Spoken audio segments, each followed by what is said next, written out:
सुबह के ठीक 9:45 बजे शहर के मशहूर सिल्वर माइस्टर रेस्टोरेंट के सामने एक बुजुर्ग महिला धीरे धीरे चलकर पहुंच रही थी। उनका नाम था सरस्वती देवी।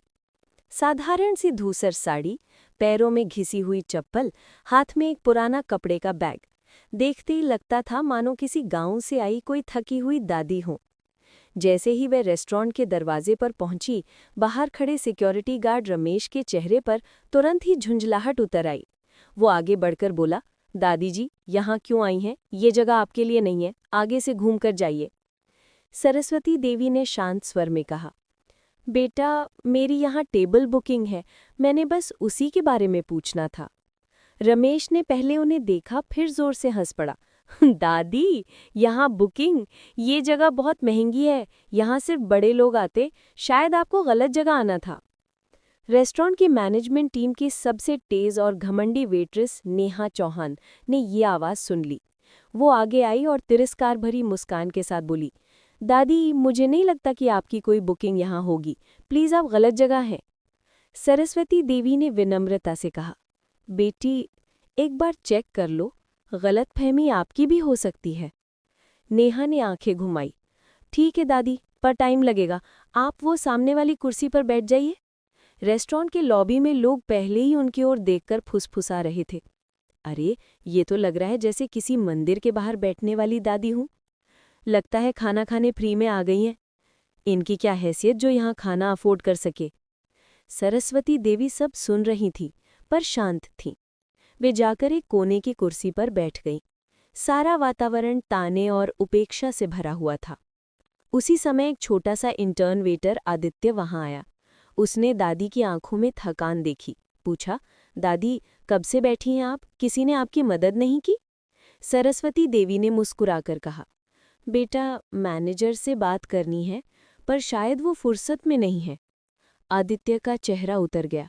वो बोला, आप चिंता मत कीजिए, मैं कोशिश करता हूँ। वो सीधा मैनेजर के ऑफिस पहुंचा। कबीर मेहरा, एक घमंडी बड़बोला मैनेजर। कबीर ने दादी को दूर से देखा और कहा, इनके लिए मेरे पास टाइम नहीं है, बैठने दो, खुद चली जाएंगी। आदित्य निराश होकर लौटा। दादी ने फिर वही शांत मुस्कान दी। कोई बात नहीं बेटा, कोशिश करना ही काफी है। करीब 1 घंटे तक सरस्वती देवी वहीं बैठी रहीं। लोग अभी भी हंस रहे थे। नेहा बार बार ताना मारते हुए कहती, दादी, अभी मैनेजर बिजी है, थोड़ी देर और बैठ जाइए। 12:20 पर दादी ने गहरी सांस ली और रिसेप्शन की तरफ बढ़ी। नेहा ने झुंझलाकर कहा, दादी, कितनी बार कहा ना, वेट कीजिए। दादी ने दृढ़ आवाज में कहा, बहुत इंतजार हो गया बेटी, अब मैं खुद ही मैनेजर से बात करूंगी। सब हक्के बक्के रह गए। दादी सीधा मैनेजर के केबिन में दाखिल हुईं। कबीर कुर्सी पर पीछे की ओर झुका बैठा था।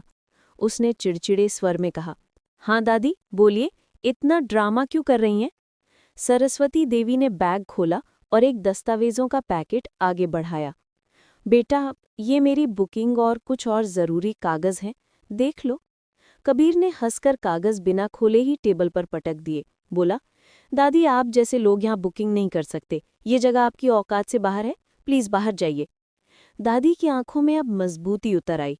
उन्होंने कहा, बेटा, बिना देखे किसी की सच्चाई मत आंकना। कबीर फिर हंस पड़ा। दादी, मेरी नज़रें बता देती हैं कि कौन क्या है, आप यहाँ की नहीं लगती। सरस्वती देवी ने भारी स्वर में कहा, ठीक है बेटा, तुम नहीं मानते तो मैं चलती हूँ, लेकिन याद रखना, आज जो किया है उसका फल तुम्हें कल मिलेगा। वे बाहर निकल गई। आदित्य ने वो फाइल उठाई और रिसेप्शन के कंप्यूटर पर चेक की। कुछ ही मिनट में उसकी सांसें रुकने लगी। स्क्रीन पर लिखा था, सरस्वती देवी, चेन की founding director, 70% share holder. Aditya तुरंत भागकर मैनेजर के कमरे में गया। कबीर फिर भी बोला, मुझे इन ड्रामों में दिलचस्पी नहीं, फाइल रखो और निकलो। आदित्य सब समझ गया। अब बहुत कुछ बदलने वाला था। अगली सुबह पूरे रेस्टोरेंट में खलबली मच चुकी थी। फुसफुसाहटें, सुना है कल वाली दादी मालिक हैं। सच में? पर उन्होंने बताया क्यों नहीं? अब मजा आएगा मैनेजर का हाल देखना। 10:30 बजे दरवाज़ा खुला।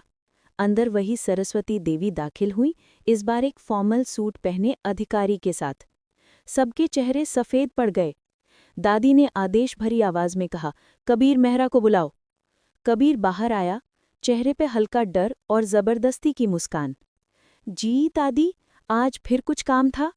सरस्वती देवी ने कहा, कबीर तुमने कल अपनी औकात दिखाई थी, अब मैं तुम्हें तुम्हारी जगह दिखाती हूँ। अधिकारी ने फाइल खोली और टेबल पर रखी। तेज आवाज में बोला, डॉक्यूमेंट्स के अनुसार ये रेस्टोरेंट चेन 70% सरस्वती देवी के नाम से है, असली मालिक वही हैं। सन्नाटा। नेहा के हाथ कांपने लगे। कबीर के चेहरे से रंग उड़ गया। सरस्वती देवी ने कहा, कबीर आज से तुम मैनेजर नहीं हो, तुम्हें फील्ड स्टाफ के रूप में काम करना होगा, वही काम जो तुम दूसरों से तिरस्कार से करवाते थे। फिर उन्होंने आदित्य को बुलाया। आदित्य, तुमने मेरी इज्जत रखी, तुम्हें इंसानियत आती है, आज से नए रेस्टोरेंट मैनेजर तुम हो। आदित्य की आंखें नम हो गईं। मैंने सिर्फ इंसानियत दिखाई थी दादी।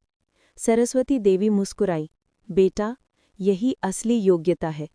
उन्होंने नेहा की ओर देखा, कड़क आवाज में कहा, नेहा तुम बच गई हो क्योंकि गलती पहली थी, लेकिन याद रखना यहाँ कपड़े नहीं, इंसान की नीयत देखी जाएगी।